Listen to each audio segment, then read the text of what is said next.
Big news coming in from the National Investigation Agency in Delhi. A most wanted ISIS sympathizer and terrorist arrested from Delhi. He was wanted. His record was already out. In fact, there had been a reward on him for about 3 lakh rupees. His name is Rizwan, is what we are told, and considered by the NIA as one of the most notorious terrorists from the Pune ISIS module.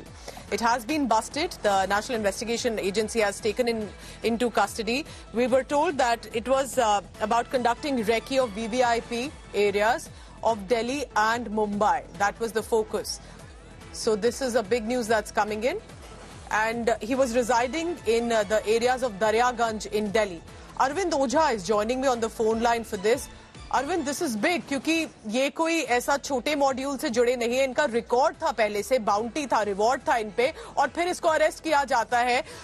हमें थोड़ा इसका background बताइए, ये Pune ISIS module और क्यों रिजवान माना जा रहा है NIA की तरफ से कि एक मोस्ट वांटेड और एक बड़ा कैच है एजेंसीज के लिए.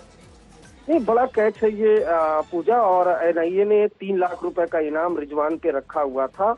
ये खुद भी दिल्ली के दरियागंज का रहने वाला है, लेकिन जब पुणे ISIS मॉड्यूल खड़ा हुआ उसके बाद ये शिफ्ट हो गया था पुणे में, जहां पुणे पुलिस और NIA ने इस पूरे मॉड्यूल को बस्ट किया था. लेकिन उस मॉड्यूल के कई आतंकी फरार हो गए थे, जिसमें रिजवान भी एक था. अब 15 अगस्त के पहले अगर दिल्ली NCR में इसकी मूवमेंट देखी जाती है और दिल्ली NCR से ये गिरफ्तार हुआ है, तो जाहिर सी बात है पहले भी इस बात का खुलासा हुआ था कि ये जो मॉड्यूल, इस मॉड्यूल ने दिल्ली और मुंबई के कई सेंसिटिव इलाके के VVIP इलाकों की रेकी की थी, और पूरी जो किस तरह से आईडी बनाना है उसकी पूरी इनको ट्रेनिंग दी गई थी. जो हैंडलर था वो फॉरेन हैंडलर था, जो इनको लगातार इंस्ट्रक्ट कर रहा था कि कहां कहां अटैक करना है.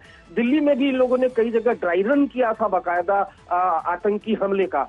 उसके बाद से ही NIA ने, चूंकि ये काफी डेयरेड था, इस वजह से 3 लाख रुपए का इनाम इसके ऊपर NIA ने रखा था, और अलग अलग एजेंसीज इसको तलाश रही थी. लेकिन finally Delhi police special cell ने दिल्ली NCR रीजन से रिजवान को अरेस्ट किया है, और इसके पास से वेपन भी रिकवर किया गया. फिलहाल स्पेशल सेल के अलावा जो सेंट्रल एजेंसीज हैं वो ज्वाइंट इंटरोगेट कर रही हैं रिजवान को, क्योंकि अभी इस मॉड्यूल के कई आतंकी फरार चल रहे हैं, तो उनको भी पकड़ने की कोशिश यहाँ पर होगी. लेकिन अब रिजवान जो पुणे से फरार हुआ था, दिल्ली NCR में वो क्या कर रहा था, ये जानने की स्पेशल सेल कोशिश कर रही है. क्योंकि अभी आपको मालूम है कुछ दिनों बाद 15 अगस्त एक बड़ा इवेंट होता है दिल्ली में, लगातार वहां पर टेरर अलर्ट होता है.